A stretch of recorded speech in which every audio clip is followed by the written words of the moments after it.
All right, so we'll keep going. There isn't any homework due next time, so we'll just start in on finishing this axial stuff up and then getting into biaxial. That'll be the plan here. So, all right, so what we've done here so far is we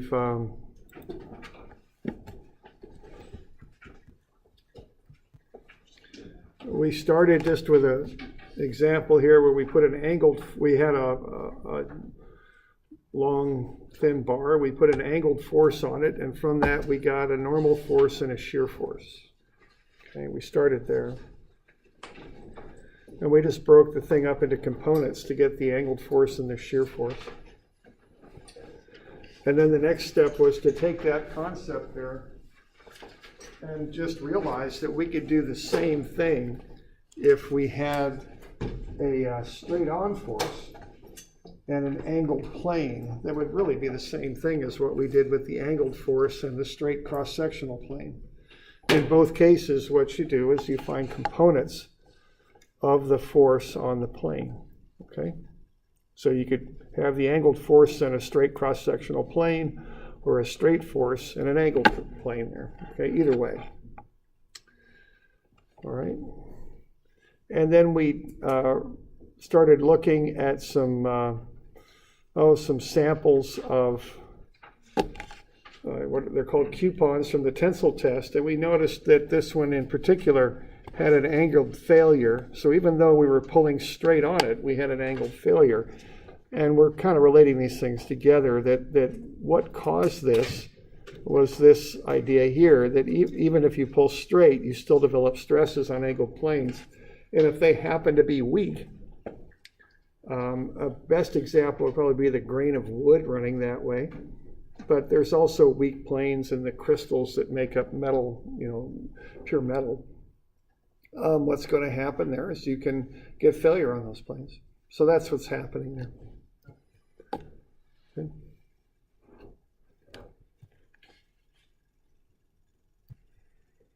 All right, and then we just developed an equation.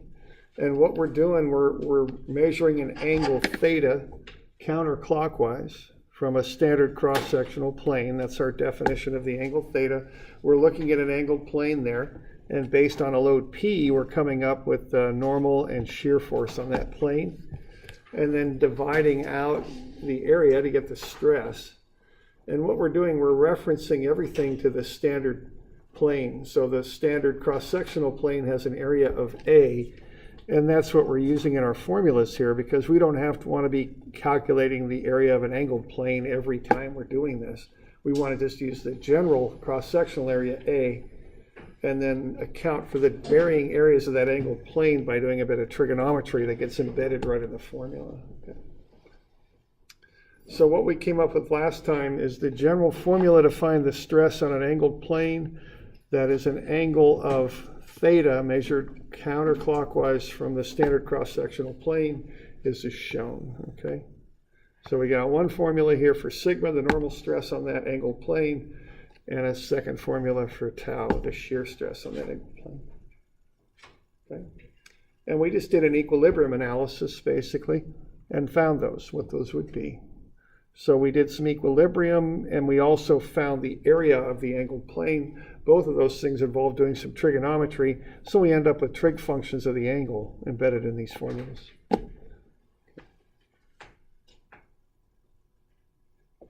So we're doing all right with that?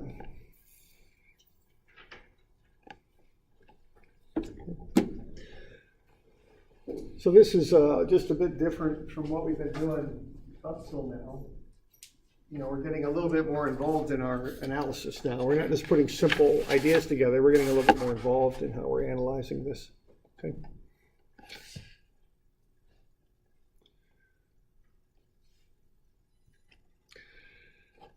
Now, we might well want to know what the maximum stresses are for both normal stress and shear stress. So to find those things, we could just take the formulas there, one for sigma, which is P over A cosine squared theta, and maximize it, and do the same thing with the shear formula.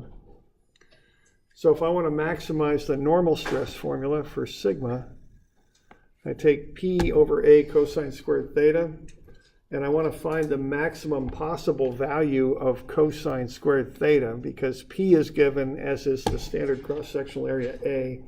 So what I would maximize there would be cosine squared theta.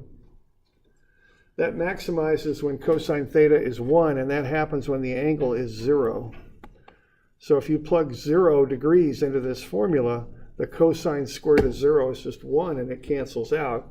And what you end up with is that sigma max, the maximum possible normal stress, is just P over A, and that occurs when the angle is 0, which really isn't, that's what we've been doing all along with this stuff so far. We've just been finding the normal stress by taking the load over the standard cross-sectional area, and that occurs on the standard cross-sectional plane. That's really all that's telling us.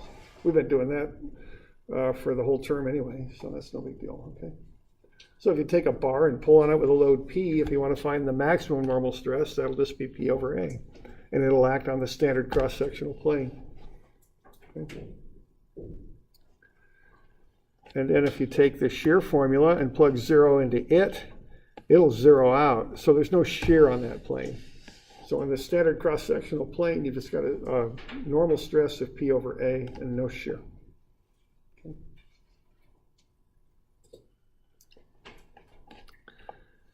And so we can do the same thing for the shear formula. Negative P over 2A sine 2 theta.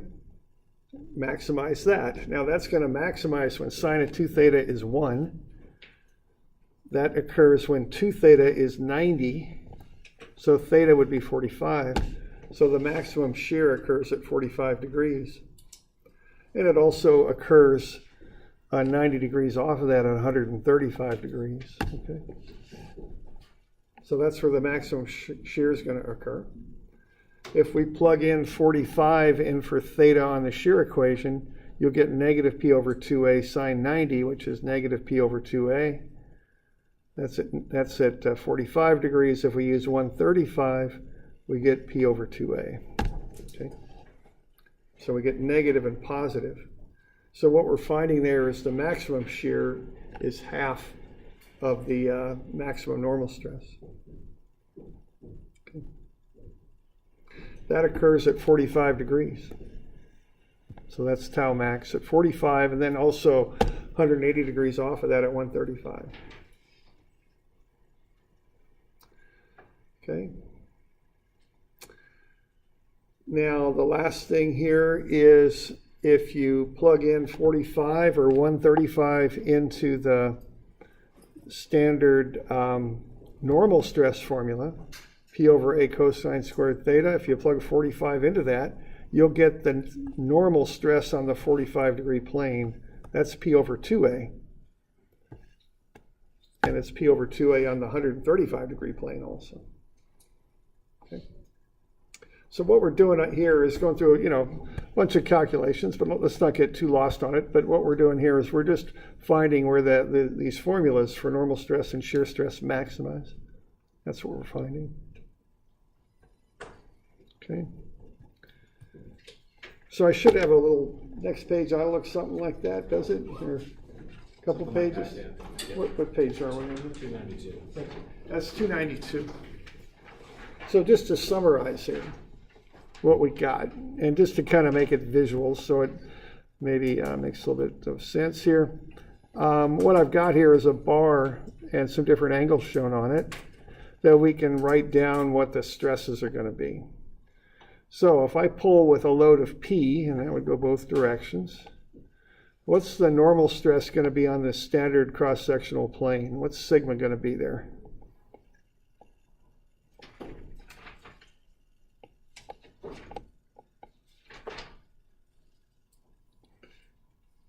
If I'd have asked you that before we did all these formulas and stuff, what would you have told me? P over A. Yeah, so that's what it is, okay? Oh, if it's just P, yes. It's cosine squared to 0 degrees. Yeah, see the cosine stuff goes away because it just turns into a 1. Okay. What's the shear on that plane?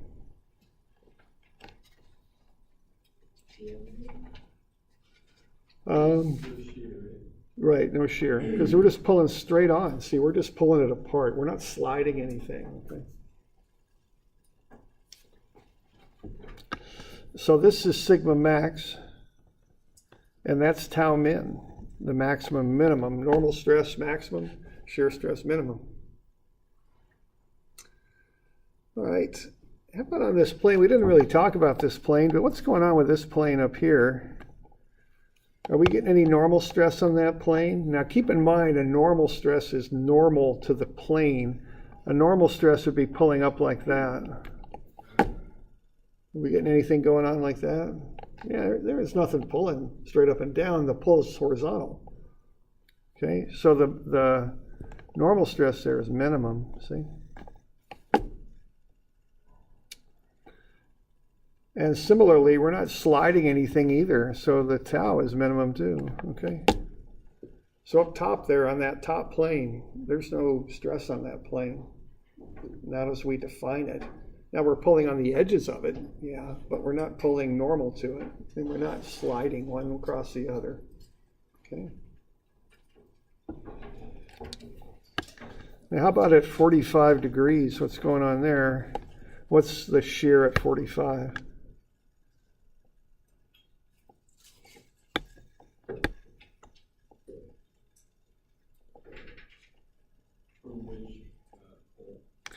It's right here.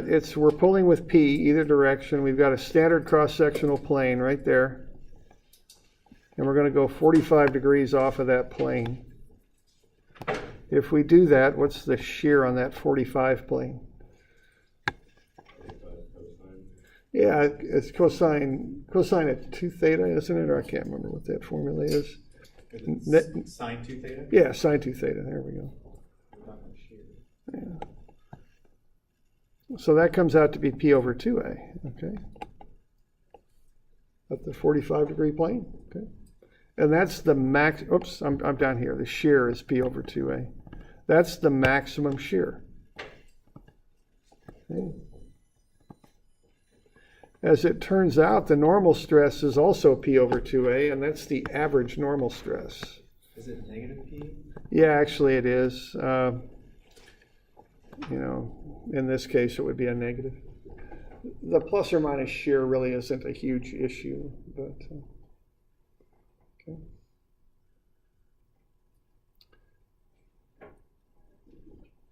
So there is some kind of intuition you can use on this. I mean, the standard cross-sectional plane gets P over A, just like we were doing a week ago. Okay, there's no shear on that plane. 90 degrees off of that, there's neither normal stress or shear. So notice that sigma max, P over A, is 90 degrees away from sigma min, 0. There's no shear on either of those planes. So the maximum slipping occurs midway between those two planes at 45 degrees. And I mean by maximum, I mean kind of an absolute value, sort of maximum, okay?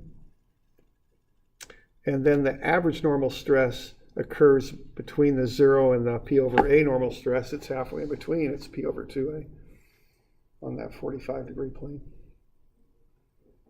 Okay. That average for the sigma, that little notation you have there? Yeah. Yeah, average, right? Okay. So there are the values right there. So there is kind of a balance to them. I don't quite know if it's completely logical, but that's kind of, you know, how they're aligned, and there is a kind of a balance geometrically to them. Sigma max and sigma min are 90 degrees apart. On the sigma max and min planes, the shear is 0. And then the average normal stress is midway between the max and min normal stress, and the maximum shear stress is midway between the max and min normal stress. Okay. So that's kind of how it's put together. Okay. This blue sheet, Yeah. why does it say tau is V over A? V is just the same thing as P. It's just a load. And you can use whatever letter for the load you want. For some reason in books they use V for shear force. It's just what they do, and I'm not even quite sure where that comes from, but they do.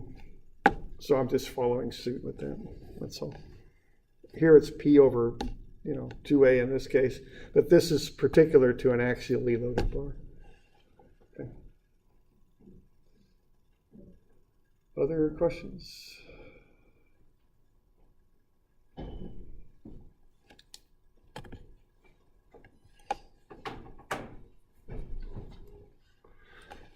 So on the left, what kind of failure is that? What actually broke that coupon there? Do you think normal stress, shear stress? Normal stress.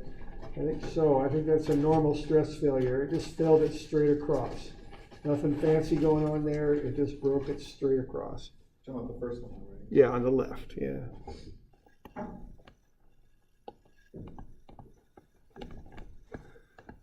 How about the one on the right? Shear. It's shear. Okay, that actually was a slip failure. Okay. So what exactly, I mean, the tensile test I saw where it's being pulled, Right. but how would this be tested as shear stress? Is it being pulled in It's- opposite directions? So- Right. It's being pulled in opposite directions, however you want to say that, but on the 45-degree plane, shears build up. And so that's what failed that. That failure was actually caused by slipping, planes of atoms slipping across each other. There just happens to be a weak plane in the structure for this metal, and so it failed there. So even though you were pulling straight on, remember what we just developed on that plane, there is stresses going in both directions. There's a normal stress normal to the plane, and there's a shear stress parallel to it. Oh, so it was still being, the test itself is still being stretched, Right, and then it just so happened that right there at that point, you had a shear. right. Shear stress. That's the weakest strength on that 45-degree plane. Okay. That's what broke first. Has to do with the atomic structure of the metal. Right, because it's aligns in a crystal where there's a weak plane at 45. So that was weaker than the straight-on pull like this. Both of those were happening at once, but this particular material happens to be weak and shear. Got it. Okay. Now I understand. Okay, we're good. Okay. Okay. I know it's hard to say what happened. That's an earthquake there. They have a lot of earthquakes in Turkey. Just want to point out something. See that angle right there?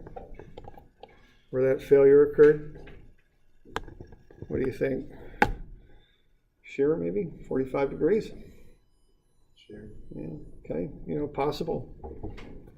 Things get to going like they do in earthquakes. It's hard to say exactly what happened, I think. This was a bad one, I remember that. But that could well have been a shear failure there, okay.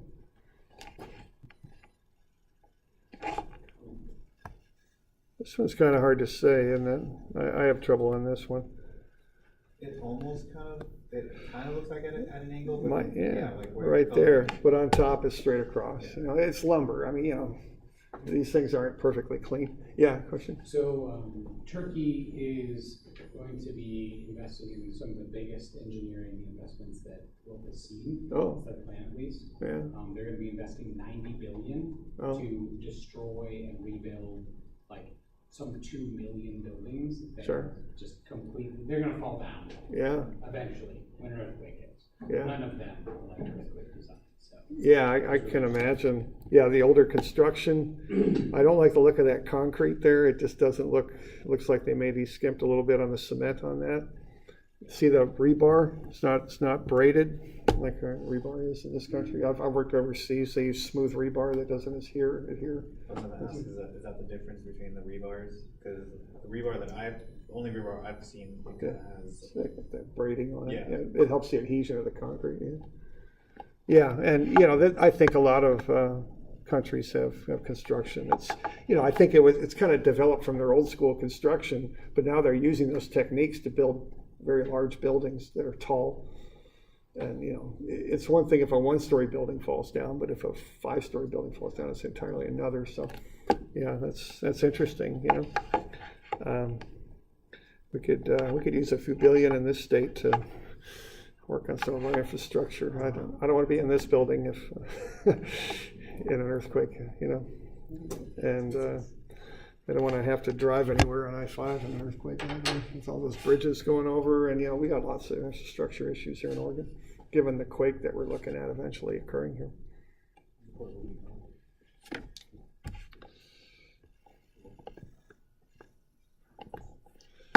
All right. Now this one, I don't know. This really, you know, this thing just kind of got crushed. Was really about all that happened. I mean, it's straight on. So I think that's a compressive failure. If you look right under the post there, you can see that's just failing straight on. But I don't think that one's too high tech or anything. That just got crushed basically. I mean, that's really all that's going on. I hope that was just done for demonstration purposes. I think it was. I have to go back and figure out what the heck these guys were doing. I don't really know. I can only imagine why they were breaking 2x4. Well, that's more than a 2x4, but you know. It's kind of interesting, like it's a clean break. Yeah. 4x4 on like what looks like another 4x4. Yeah, I know. And that took a little bit of oomph to make that happen. Yeah. Yeah. I'm sure. So I don't know what the deal was with that.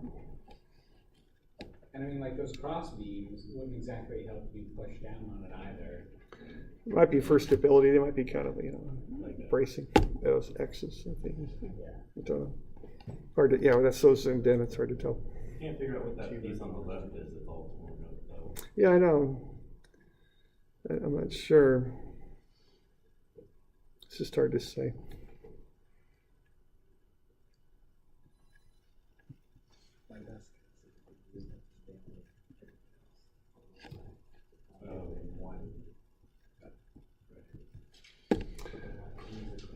All right, let's do two different things on this example. I think we're on page 240, I think.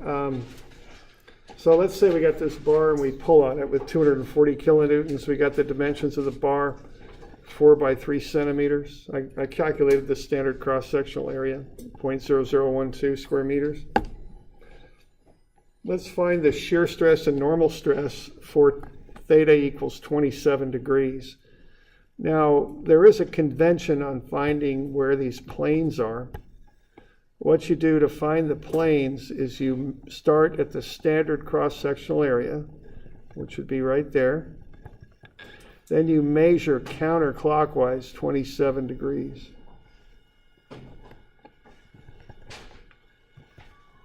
So we're talking about that plane right there. And that's the definition. Start at the standard cross-sectional plane and measure counterclockwise.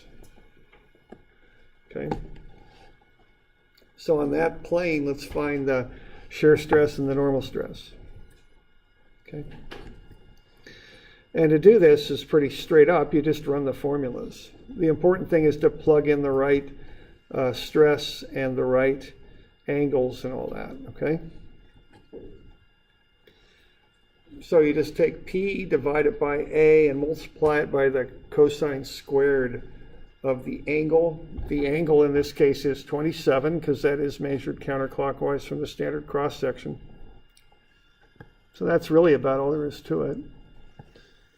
Just be sure you got your conventions right. That's a tensile load, so that would be positive. The area is, as shown, it is the standard cross-sectional area, and then you just take cosine of 27 and square it. Okay? And that's about it. And you'll come up with 159 times 10 to the 6 newtons per meter squared, which is 159 megapascals.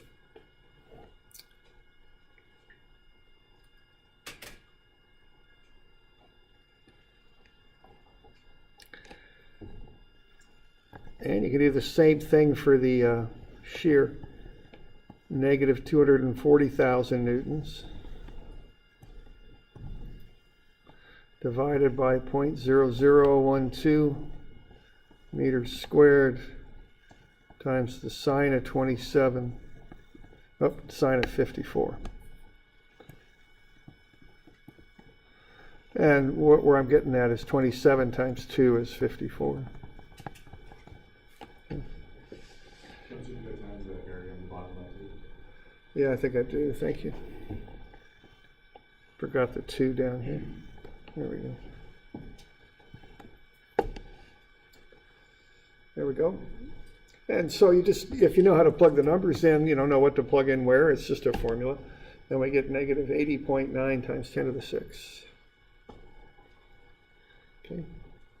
So that's one problem there on the last 2 lines. Find the stress at such and such an angle, 27 degrees. Now you might say, well, why the heck would I want to know that? And I don't think you'd ever cut a board like this, but if you did, let's say the grain was running at 27 degrees. I might well want to find the stress on 27 because wood grain is often a plane of weakness, especially for shear, okay? So that might be one reason there why you might want to know that. Okay.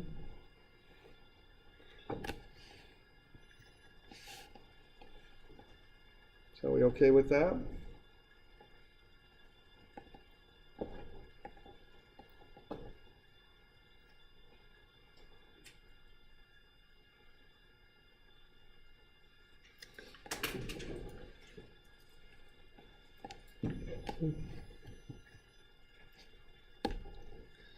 All right, so what would that look like? If there's that plane at 27 degrees, what would these stresses look like as they pull on this, this particular plane here? What do we got? We've got 159 megapascals normal stress, that's positive. So normal stress is normal to the plane, so that's going up that way. So that would be 159 megapascals. The shear stress is negative. Now the way I visualize this is, remember, shear goes parallel to the area. And then negative means clockwise. It's just like the moment convention in statics. So what I think about is that being a board, I just nail it to the wall in the middle, and then I apply that shear as shown. What that would do would be to rotate the board clockwise. Okay?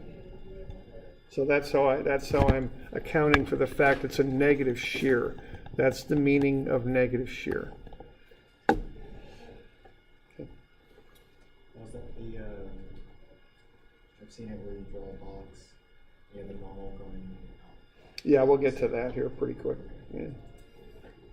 Those little elements. That's biaxial stress generally that we deal with when we start drawing that stuff up. Okay. Got any questions on that?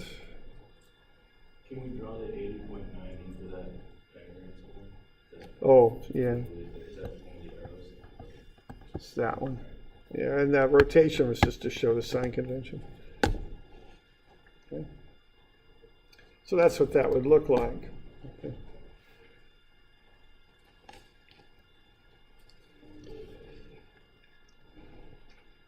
Now we also want to find the maximum normal stress and the maximum shear stress. Okay.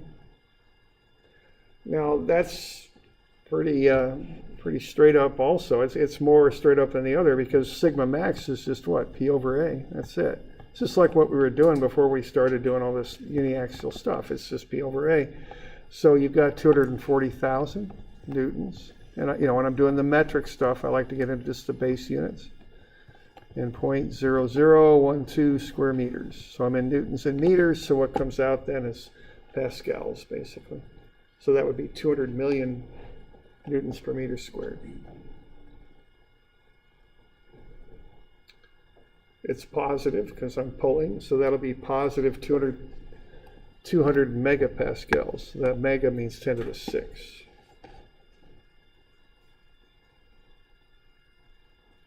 Is the normal stress, the max, always going to be P over A? Yeah, yeah. Just kind of, again, going back to what we did before, this other stuff. Just P over A. That's all there is to it. Okay.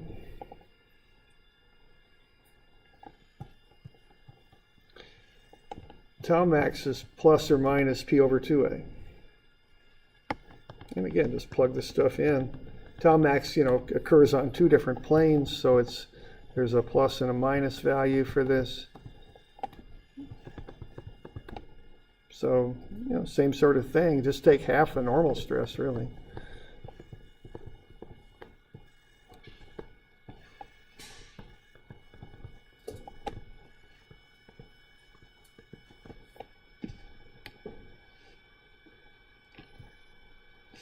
And it's plus or minus sigma max over 2. That's plus or minus 100 megapascals. Sigma min is 0. Always is on these uniaxial bars. That's on that. Sigma min occurs on this top plane up here, this one. Sigma average is between 200 and 0. The average of those two is 100 megapascals.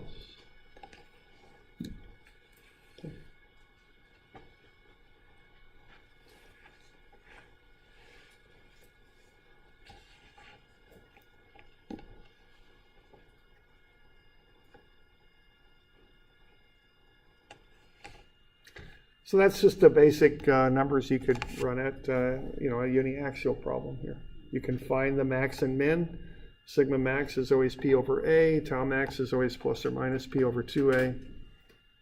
There's definite patterns to these things. They're always a certain way. And then you can drop sketches to help you see what's occurring.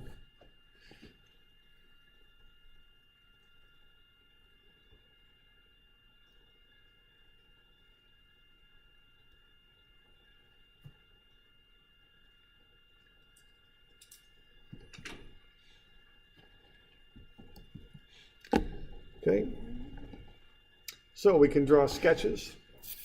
See what we got here. We've got a stress on that standard plane. That's a normal stress, and that's P over A. Okay. What's that? You got a question there? No.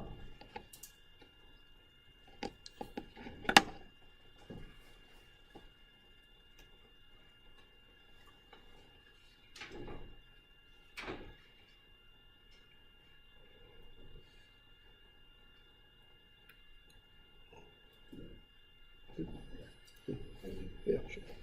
We're good? Okay. So P over A, just, we're pulling on this thing on one side, so the normal stress pulls the other way on the standard plane. Now, there's different ways to figure out the shears. There's two different ways to do it. One is mathematically, okay? So first, let's just kind of walk through this. There's the maximum and average values. So sigma max is 200 megapascals. Tau max is plus or minus 100, and sigma average is plus 100. So we just calculated those values. Now, I always like to be able to drop a little sketch of what's happening because I want to be able to visualize what's going on, so I can figure it out. I know that tau max occurs at 45, and that's the plane that has sigma average. There's two 45-degree planes, as shown there. Okay. So what do I got here? I've got 200 megapascals with a shear 0 on my top sketch. That's what acts on the standard cross-sectional plane. So there's no shear, and there's 200 megapascals for sigma max. It just pulls straight on, just like what we learned earlier. We didn't even talk about shear earlier before we got to this uniaxial stuff.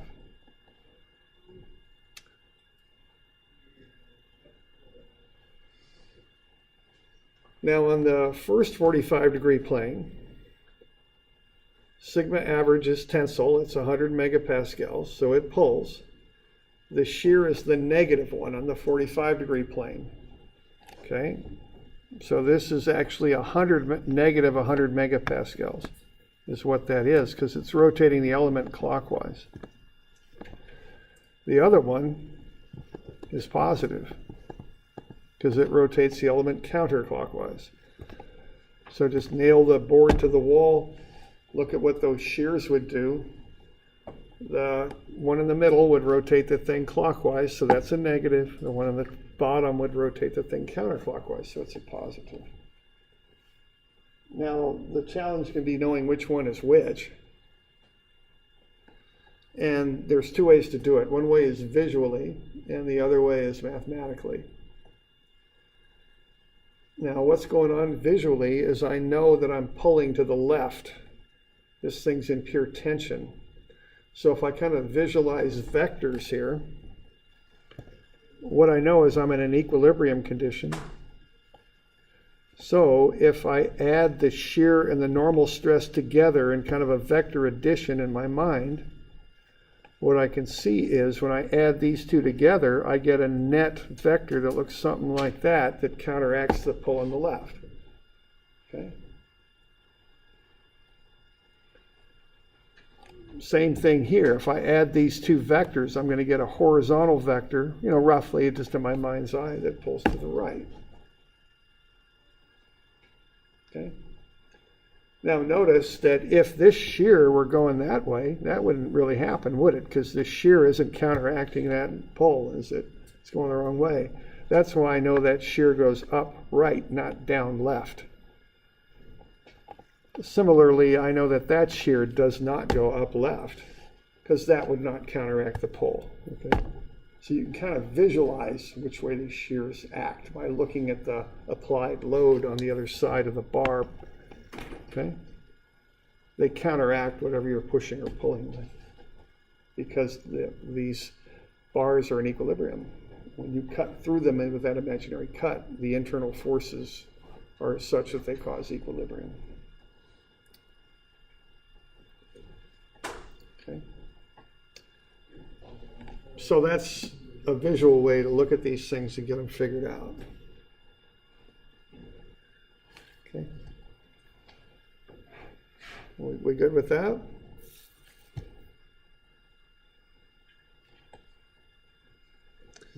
And things kind of flip on you a little bit, between work and school. In school, the emphasis a lot is on calculation a lot, right? And you kind of fall a little bit behind on the visualization and the understanding kind of what's going on. But when you start working, it's the other way around. You got to be able to see it.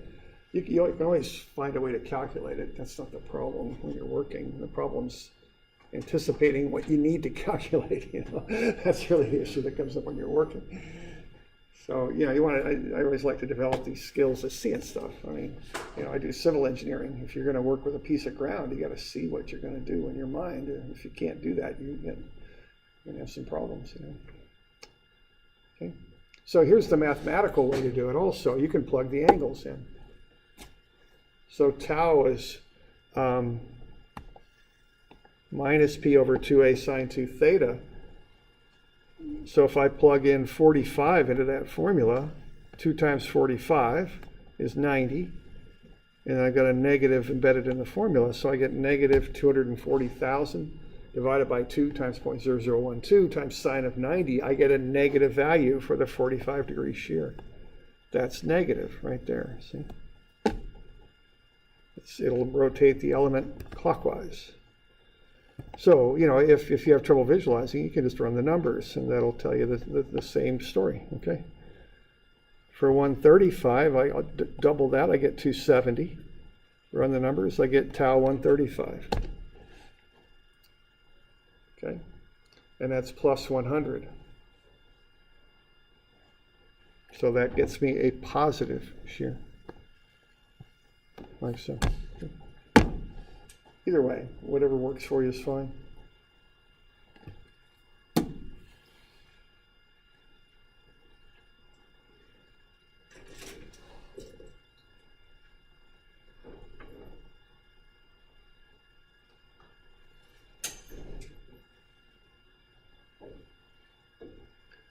You doing all right with that? Okay.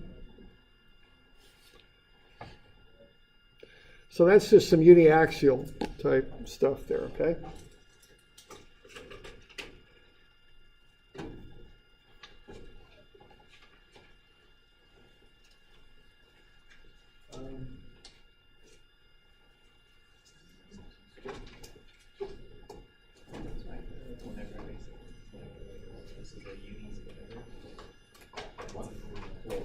axial.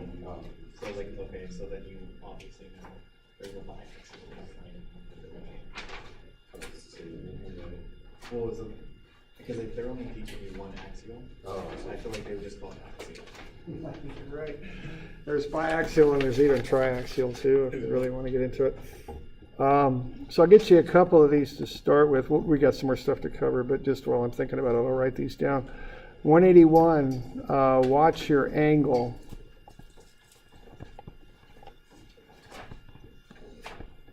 And your sign conventions. 183,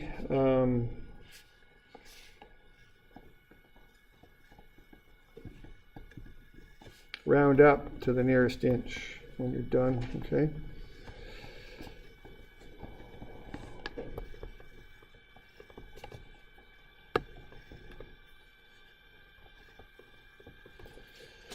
And these will be due Friday.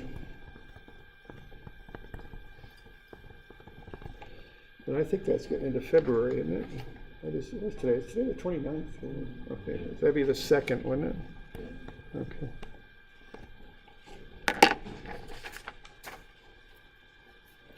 All right. Here we go. Why don't we take 5 minutes here?